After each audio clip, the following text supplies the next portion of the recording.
Well, hello everybody. Welcome to the For Further Instructions podcast. We have rebranded from the Zeke and Luth pod, and if you're watching this, then you've already seen the reels where I explain why.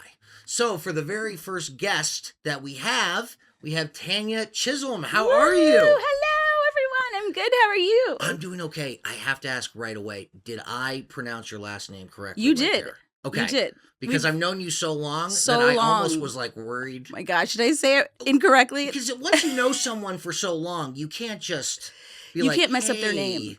11 years now. It works the other way too, though. Like if you don't correct someone on your name, Right. like right when you meet them, and then you end up having a relationship, then they're Sure. calling you the wrong name for like years, and then you can't correct them. Yes. I will say that the thing that pissed me off the most was always Dano. Yeah. Because I was like, wouldn't there be two N's? Danno? Yeah. Right? Like Dannon. Like Danimals yogurt? Yeah. Like, you know what I mean? Like I love how we went straight for yogurt. Right? I mean, it's the only thing that I can actually think of. And then so people would say, actually, the first time that I ever had my name aired on Disney Channel, the person put Dano. Oh.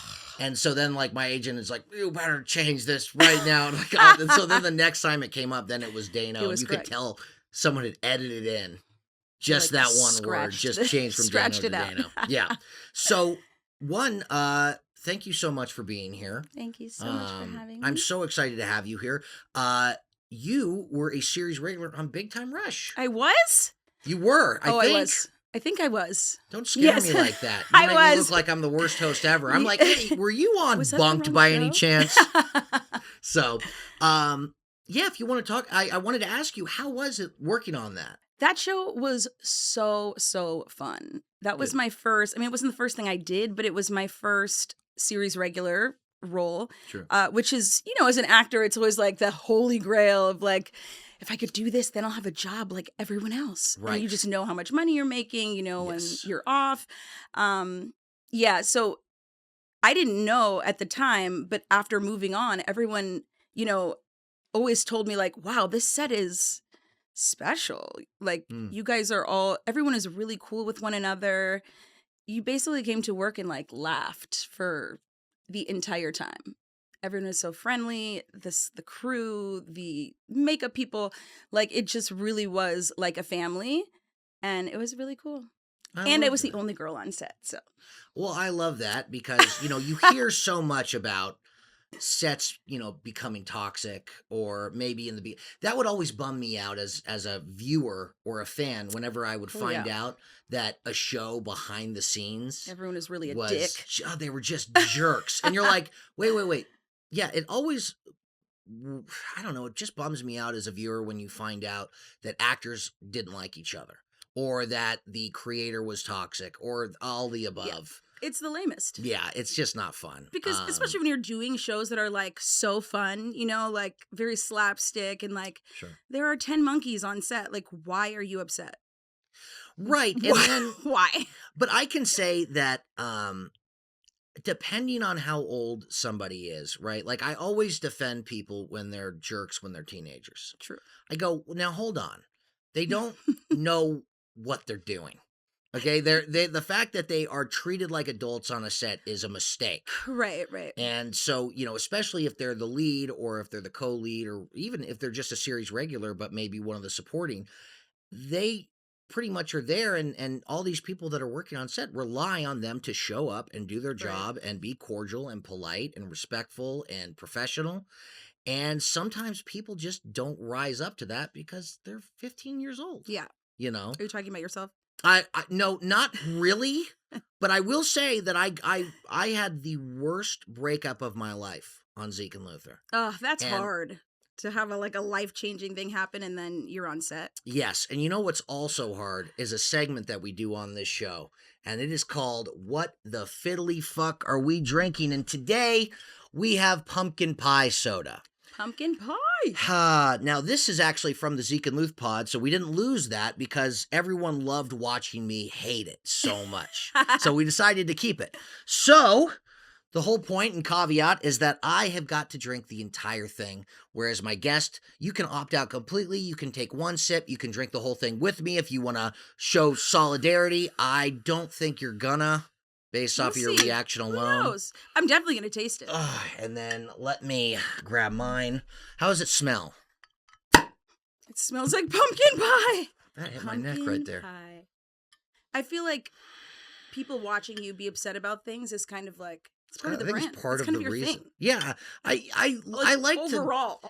Right. Well, I love being positively pessimistic. It's so funny. It's just a It's good one of combo. my favorite things about you. Yes. Yeah. Oh well. Thank you. Well, cheers. Cheers. Tell me how pumpkin you, what pie. you think of it.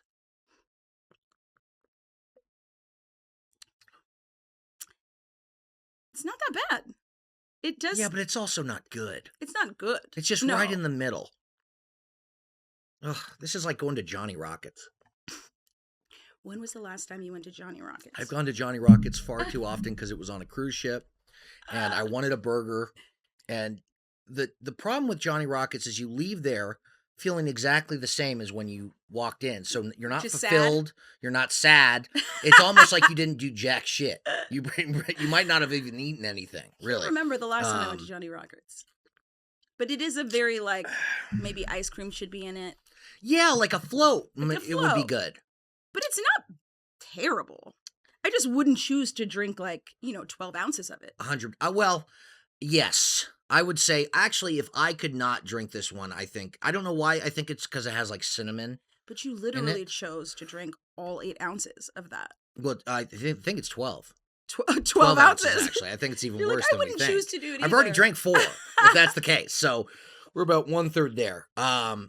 So tell me, how did you get started as an actor? I got started after college. I knew since I was very small that I wanted to be a performer since my first time on stage as the angel of the Lord in a school Christmas pageant. Okay. All right. And I just remember and I don't know if this is an actual true memory, but I remember this very visceral feeling of being like, I love this. Like the lights, sometimes you have those experiences where it's almost like you got zoomed out. Yeah. And it was really cool. So ever since that day in the school gymnasium, I always just pursued performance-based things, Sure. school plays. I was a cheerleader and a dancer, and knew that when I graduated high school, if I wanted to be an actor, I'd need to move to LA. So I was like, naturally, what colleges are in LA? UCLA, USC were the two. I got into both of them, and I was like, I have no idea how to choose where to go. And then I saw a Fresh Prince of Bel-Air episode where Will was the mascot for CULA, which I was like, oh my gosh, because Beverly Hills, UCLA is in Beverly Hills. And I was like, the Fresh Prince of Bel-Air goes to UCLA? That's how I chose my college. You know what? That's a good reason. It was a good reason, and it was the right choice. That's amazing. So then you went there, and then how did you end up getting into it professionally? So I met my manager like the last semester of my senior year, right before graduating, in a class that we were taking where industry professionals came in and, told us what they did, and so we could understand the business. But then they were also kind of like low-key scouting for talent. So I made a very great impression, a very wacky impression on this manager. The morning, and I knew that the manager was coming. Like, I had been preparing for it all week. That makes what I the was gonna story wear. even more disastrous, I have a feeling. But I was in a sorority, Delta Gamma. And we had a big sorority party the night before. So of course I'm like, wake up late and all out of sorts.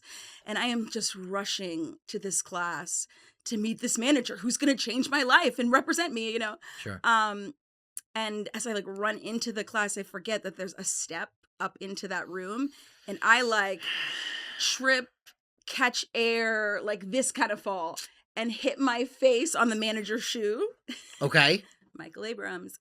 And for a minute I was just like, oh, you just want to die. Yeah. But then I very comedically got up and was like, ta-da! As if I meant to do it. And he was like, you're hired. That's great. Yeah. And so we started working together since. That means that what you did was you were just 100% yourself. And then you were like, take it or leave it. which, by the way, is what people usually want. It's so funny, Absolutely. the amount of times that I've talked to people and they say, "What do you think the audience wants?" And I'm like, "Well, if we care that much about what the audience wants, then we're gonna be not giving them something that's authentic of what we would do." Yeah. And the whole point is that you wanna do something that hopefully you hope everybody likes it, but you also gotta do it for yourself, whether it's how you Yeah. perform or how you create or how you paint or how you do anything. I think the minute that you decide, "Oh, I need to worry what the audience is thinking constantly," Right. you're doomed. You're You're doomed. just doomed, and then it turns into so many projects we see now that have just gone have just been so Like, what is bad. happening here? Though I did like Transformers: Rise of the Beasts. I I'm not have gonna not lie. seen that. So for everybody, 4DX is a way you can go see a movie now where they have sound, the water, the movement of the chairs, the 4DX. What? vibration. They have rain, uh, Like an IMAX like theater an movie? IMAX theater movie, Oh, dope. but it's like a roller coaster seat. And so it does all the stuff. Like Oh, anytime a that's robot gets cool. hit, you get hit, right? I've never heard of this. There's one right by the house. I will take you sometime when you're in town. It's amazing. They kick the shit out of you. Really? That's the one thing I'll say. So if it's a fighting movie or a movie where Oh my there's God. robots punching each other constantly, by the time you're done, you realize that maybe you should have worn the seatbelt they have, and they actually have a seatbelt. That's so funny. So, but yeah, I think that the way the industry is now, I think that we're slowly but surely getting back to, like Poor Things won, Emma Stone won the best Oscar. And that was such an original idea and Yeah. take on Frankenstein. And so it's nice to see that we're getting back to things Yeah. that seem to be an original take more than anything else. That part. So hold on, let me just.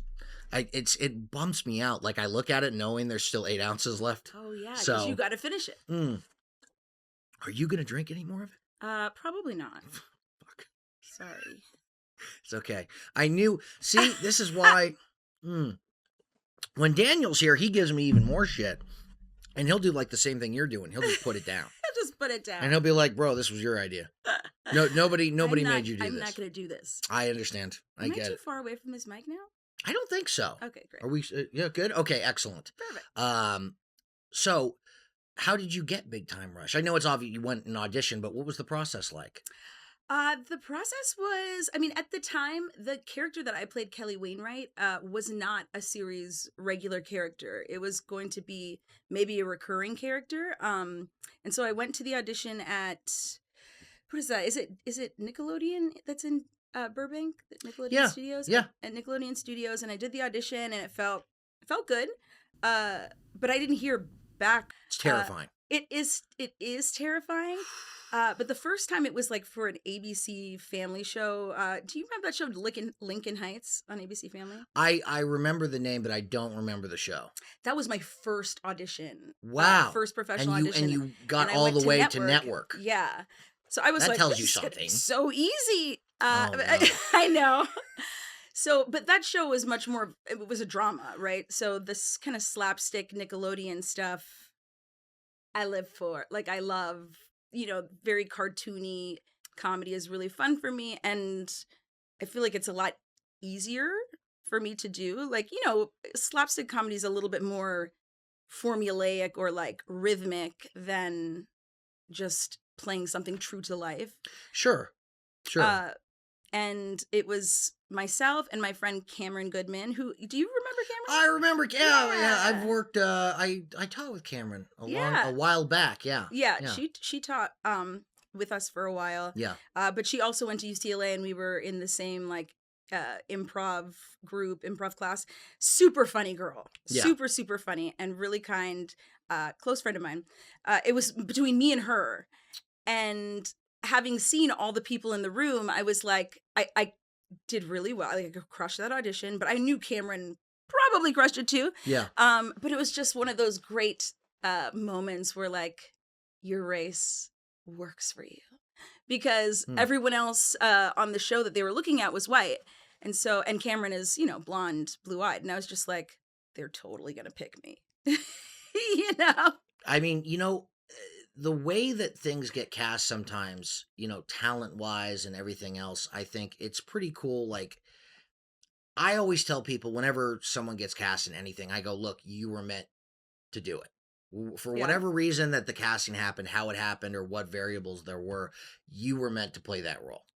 I 100% believe that too. And so that's what's amazing. That's also why whenever, we don't get the roles, it's hard, especially if we start to imagine ourselves in the role. Right. And I'll tell you a story. So I went in for a big guest star on a show called Last Man Standing with Tim Allen. Oh, yeah. And I love Tim Allen. I've watched all of his movies, and I was so excited because it was going to be a part that was with him, and his scenes and my scenes, they were going to be the same scenes. I was going to be working with him.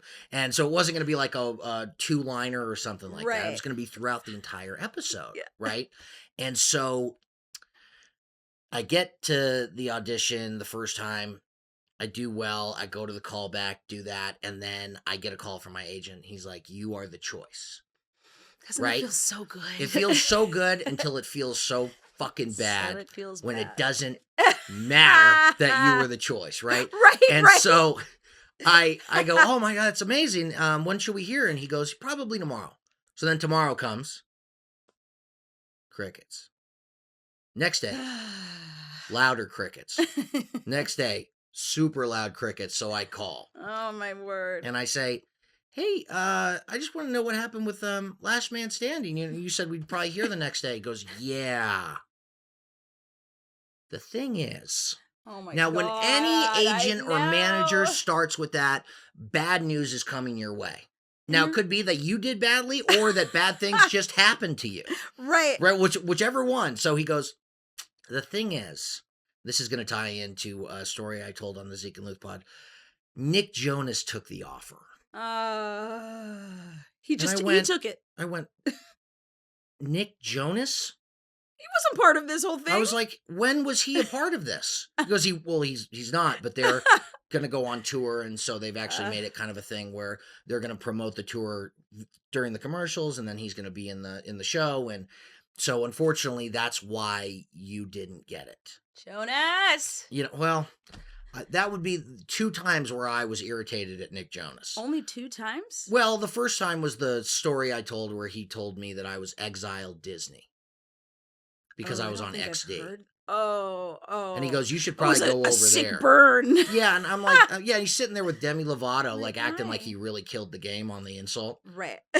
And I'm in my first year on the show. It's not like I can go up to their biggest boy band and go, "Hey, how about you go fuck yourself?" Right. Right? Like, you can't do that. So I just had to walk away, and then it just festered in me for a long time till I told the story. So that's the second time that I was irritated with Nick Jonas, was when he took the offer on The Last Man Standing. The thing about that is, it's almost more dickish when your agent says that, because it's like, you knew about this. Like, you didn't tell me. You told me before that I'd know tomorrow, and you've known since tomorrow. Yes. But you waited all of this time until I called to be like, "So yeah, all that stress you've been experiencing the last 3 days? Uh-huh. Your worries were founded." Yeah. The other thing is that, like me saying, the thing is, you're right. And then it confuses me. Why would you want me to call you? Right. And go, "What happened?" with like the puppy dog voice and eyes? Like, what happened? Yeah. And then you have to tell me, wouldn't it be better if you called me and said, "Hey, buddy, I know you're not going to want to hear this. It's not the best news, but I'm going to break it down as to what happened." Why are you making me call for my own bad news? For like what would have been like a life-changing experience. It would have been amazing. Just to work with him, and I loved the Santa Claus movies. I loved all of it. So I was really excited when I found out that I was the choice. So one of the things that unfortunately I think on a lot of these pods happen, and I'm not going to name anyone because a lot of the people that do pods and Derek, they're friends, but a lot of them they start talking about all the things they didn't get and how pissed off they are about it. Like, they'll just kind of like go through a list. So I don't want to do that, because I think regardless, it wasn't meant for me to have them. If it was for Nick Jonas, it was for Nick Jonas. Totally. I don't feel any kind of resentment around things I didn't get. Maybe like the first day you feel a little bummed. Sure. But if you're going to feel that way for everything you don't get, like, You might as you're well going to be just sad all the time, all you the know? time. You'll never know happiness again Right. if that's the mentality you take. Which is a great, I mean, I think one of the greatest lessons I feel like pursuing acting has taught me is that if you care about your like day to day, moment by moment experience, you really have to separate who you are from what you do, because so little in this business is in your control. And so it's kind of like the opposite of what you experience in the actual world. Like, you work hard, Mhm. you take the test, you get an A, you're on the honor roll, then you make this, everything's like A Sure. plus B equals C, and acting's not like that. So it's almost like more highlighted how much it affects you and like your well-being, Sure. that go between like, did I get it, did I not get it? And I feel like developing that muscle to separate those things and to learn how to create my own internal state of Mm. like peace and joy that is not impacted by or dependent on something happening for me externally, Sure. has really helped me in like every area of my life. I mean, that's amazing because they don't teach you that anything that's on the outside, right? Anything where it could be money or prestige or a job and all these things. Um, I didn't know that when I was 15. When I first booked the job, up until that point, I would say that I was not a happy kid and had not been a happy kid. Mm. And I thought maybe if I book something and I get famous or I get even just even a little bit of fame or something and I get on a show and I make money, then I'll feel better. Yeah. And then you don't. And then you don't. And it's the worst thing ever because you've pretty much looked up at this staircase with a red curtain and you're like, all I got to do is get past that curtain. Right. Once I get past, and there's a brick wall right behind it. And like, it's, yes. Yeah. But I feel like I think that's just also growing up, because I remember I had that experience, but also I feel like looking back, I thought that like once you get a job Mm. and you get married and you have children, almost like those things are things you got to like accomplish, and then you just get to live the rest of your life worry free. Like that's Right. really how I conceptualized it. And we come up with these ideas when we're so small. Like that's what it seems to us. Yep. And then, man, that brick wall. That brick wall hits hard. It hurts like a It motherfucker. really, yeah. And then you're there, and you already are doing what you're doing. So then you have to find a way to, I guess, process it where you go, okay, this is still an amazing thing, but it's not the answer.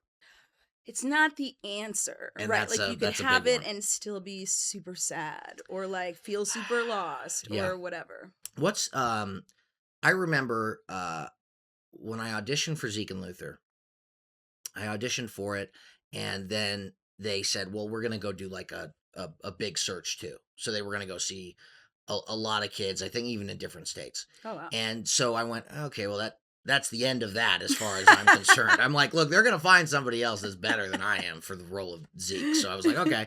And so I'm in school and they start shooting a movie there with Zack Efron called 17 again. Oh. And so there was this offer, there was in like the counselor's office, there was this little poster, and it said, extras needed for the movie. You don't get paid, but it's experience, and if you want to be on a real film set, because they were going to be shooting for the next couple weeks.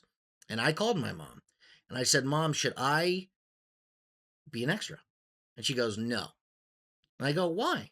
She goes, there's nothing wrong with being an extra. I think it is a great way to get experience, but you just auditioned for a show, and I don't want you to think that, I don't want you to go backwards. Don't go backwards. So good. And it was such a great piece of advice, but I was also Yeah. in my head going, Mom, I don't know if I'm going to get get it. Right. Like, at least this, I have a chance of maybe becoming friends with Zac Efron a little bit. That's Like, what I thought when you I did know, High School Musical 2. It wasn't true. now, how I'm was just High School kidding. Musical 2? Because what was your role on that? I played one of the Sharpettes, so like Okay. Sharpay's like three little uh spa friends. Okay. It was so fun. Yeah. Also very strange because I think I was like 26 or something, maybe even older than that, 27. And I didn't know anything about High School Musical, the Sure. first one. Uh so I the whole time I didn't realize that this was like a big thing. Like that it was Right. like an insanely big thing. Massive. Yes, Massive. and then all of the co-stars were like 16. Like I remember so we shot out in Nevada, I think. Or no, in Utah. Okay. And so it was like camp. Like we all lived in a like a cul-de-sac community that the production rented out. There's a pool in the middle, and then we were shooting at like a beautiful like golf course pool.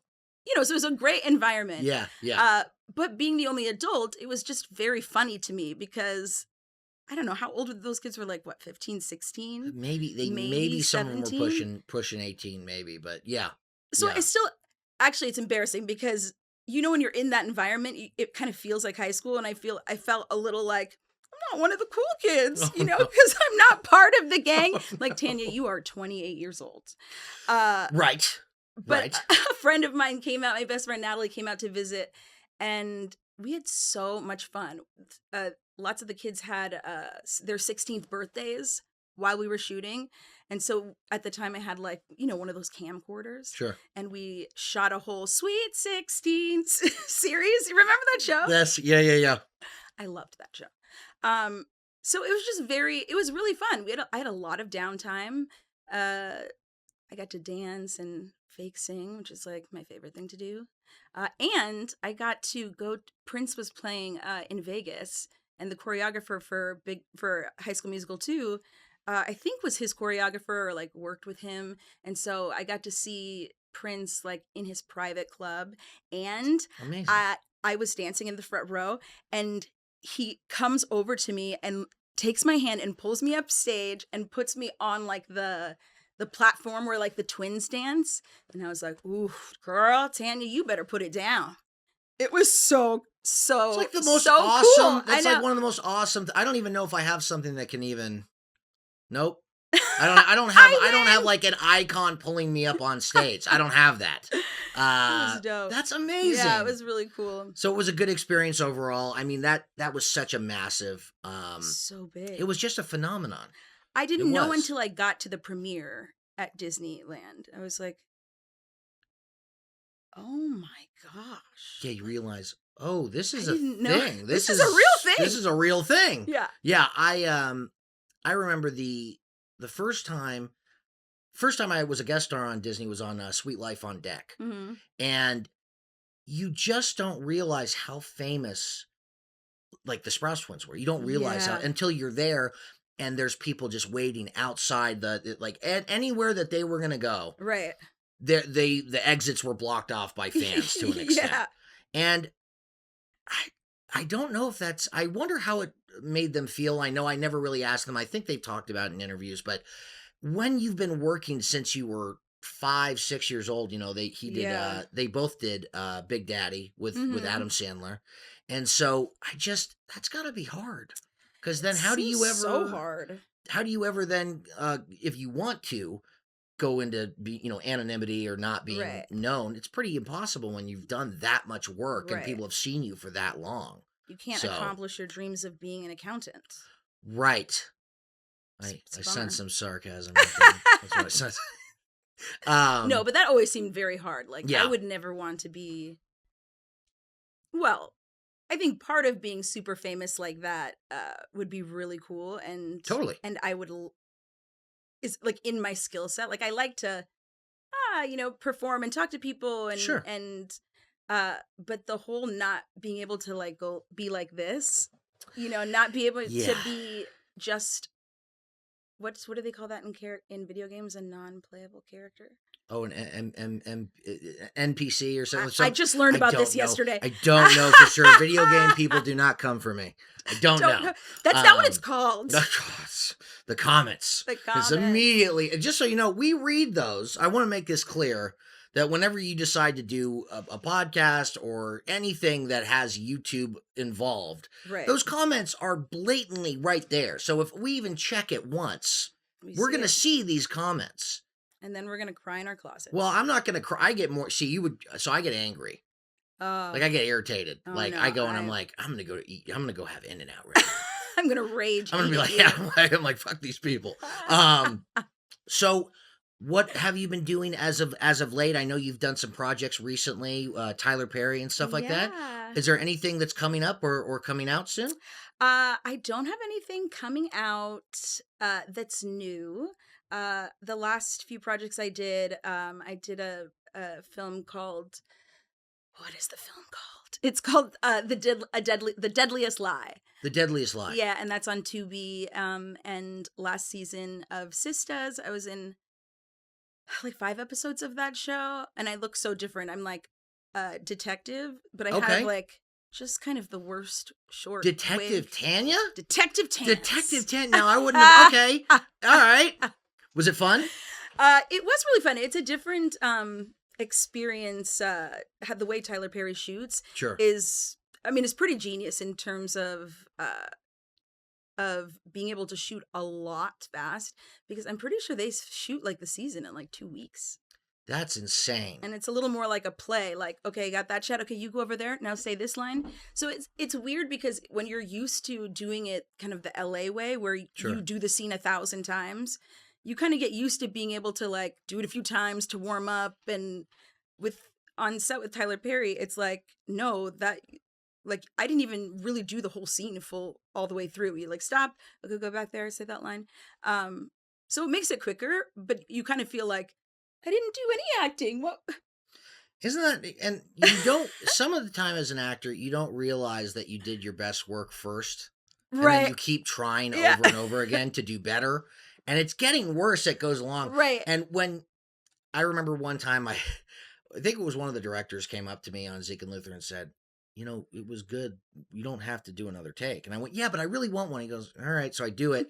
And he comes back and goes, okay, we're good. And I go, I just still feel, and he goes, we're good. We got it. And then he just walks away, and I'm just like, okay, right? Because you do feel that way. You got to let it go and be like, if the director, if they think they got what they want, but I also don't usually watch the things that I do. So in my mind, it's like, well, if you liked it. No, because there's times I've had to go, okay, that was solid to you, right? Okay, well, and then what it comes down to is you end up, if you start questioning, you start asking for more takes or anything like that, you end up looking like you're insecure or that you aren't confident in what you've already done, and then other people start to doubt you. Right. So there's so much that goes into your persona and how you carry yourself that has nothing to even do with your talent or your preparation or anything like that. Totally. So, this thing keeps looming at me. I have to keep drinking it. Just I know. drink it. Mm-hmm. Take that, liver. Are there chunks in it? Oh, Are there? No. Crust chunks? Maybe. I don't know. I'm going to ignore chunks? it. I have to ignore it. Because I have to finish it regardless. And if I know there's chunks in it, we might have to cut this short. It might go the wrong way. It says it has fixins? Yeah, Lester's Fixins. I think is his last name. Fixins? Is his name Hilarious. Fixins? Or is it Lester's and it then is Fixins. Right? What a great last name. Yeah. Lester Fixins. I don't trust this guy. Like, look at this guy. He put his picture on. He put his picture on the soda. That means that it probably it might be just a practical joke at this point. I think the entire thing. You can trust. So let me ask, when it comes to Big Time Rush and everything like that, how does it feel to kind of be a part of a show that's just has such a cult following? I mean, it's just lived on, and then the boys got back together and they started touring again. Yeah, it's like, it's so cool. It is really, really cool. Because I, have always played a lot younger than I am. I am often kind of like the one kind of adult on a set of children. Sure. And so because, I don't go home and watch Nickelodeon per se. I'm almost like removed Right. from the world that the show is big in. And so to see how just like crazy popular it was, uh I don't feel like I had that realization when I was shooting it. Sure. And then, I feel like it was the third season before I watched an episode of the show, and I was like, "Oh, this is funny. This is really funny." I knew everyone on the show was funny, but just seeing the finished product, and having people message you about how impactful the show was to them Mm. as an adult, you just. But now that I think about it, it's like, yeah, the shows that I grew up on, they did, represent a very specific time in life. Mm. And, I've gotten a lot of people who were having a rough time in life, and that was like something that really made them smile and made them happy. And it's such a blessing to be part of a show like that. And because I feel like a lot of my purpose is around children. Mm. And so it's funny to see how, the things that you get, or like the things that happen that kind of guide or like shape where you're going, how they end up, the dots started connecting, like I'm Sure. on a kid's show, and then I'm like a kid's acting teacher, and I'm only a teacher for that thing because I was on this kid's show, and I Right. like talking to kids and inspiring them. And so like the things that I've gotten have opened up doors for me to be able to do that in other arenas, which is super cool. It feels like Yeah. it's all it all comes together. That's what's always nice too is even if maybe during the time that you're shooting the show, or maybe you were having a hard time in general during the times where you had the most opportunity, the fact that it kind of lives on and it affects your life afterwards, and you can start being more positive about it, and you can start kind of giving back, or at least feeling like you're giving the gratitude you should have given maybe Right. when you were, I was 15, so even though I loved being on the show, there were times where I just could not see how lucky I was. Couldn't see it. It's The- impossible for you to see that as a I just couldn't. I 15-year-old. just couldn't see it. And Yeah. then, all I was thinking was, to me, okay, great, this is cool. Then you want to get to the next thing, because as actors, we're kind of taught, okay, there's another step. Yeah. So okay, now you're on a series. Now you got to get on a series that's not Disney. And then after that, then you have to get on one of those really cool gritty cable shows. And then after that, you have to have like a five scene thing in maybe like a David Fincher movie. You get really noticed right there. And Get then you'll actually serious. get your first lead role in this one thing. And then if that bombs, you're doomed. It's over. That's But if so it goes funny. well, then you might become Timothy Chalamet. And then, so I think, but it's just, true. it really is. So I think I don't know. I don't think that the industry is, I don't think it's inherently evil. I think that it's just, life is difficult. And when we're dealing with things like mental health and expectations, and we're growing up and all that stuff, this industry doesn't always, I think, help. And I think but I'm sure that's probably anything, honestly. Yes. So not just this. Yeah. When I was telling you about Santa Monica High School when they did 17 again, right? And so one time I was in my Spanish class, and this is the last story that I'll tell. I'm in there, and they're shooting right next to our Spanish classroom. And all of a sudden, Zack Efron walks into our room. Zack Efron? Now this is Zack. This is the prettiest version of Zack Efron. Yeah, he was beautiful Ever. at that time. Just Okay? beautiful. The minute I looked at him, I realized I was ugly. It was over. It was done. It's a done deal. Much. And I went, look, at the end of the day, we cannot compete with a god. And he's right here. But no, so he walks in, and he at that point was so famous, at least amongst teenage girls and teenagers in general, that the minute he walked in, the look of horror on his face, and the girls, they all started screaming out like I crazy, can and they all imagine, tried to yeah. kind of run after him.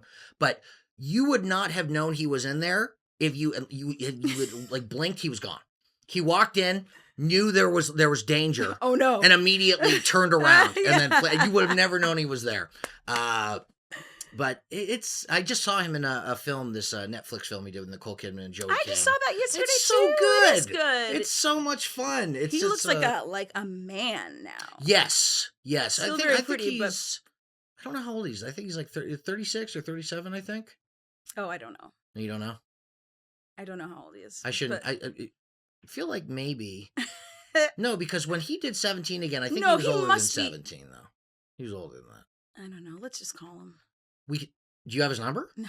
I would love to talk to him, actually. I would love to Listen, tell him this Zack. story. So, well, I see this, and I think we're coming up on the end, so I have to drink You can this do that entire thing. in 3 gulps. I know you.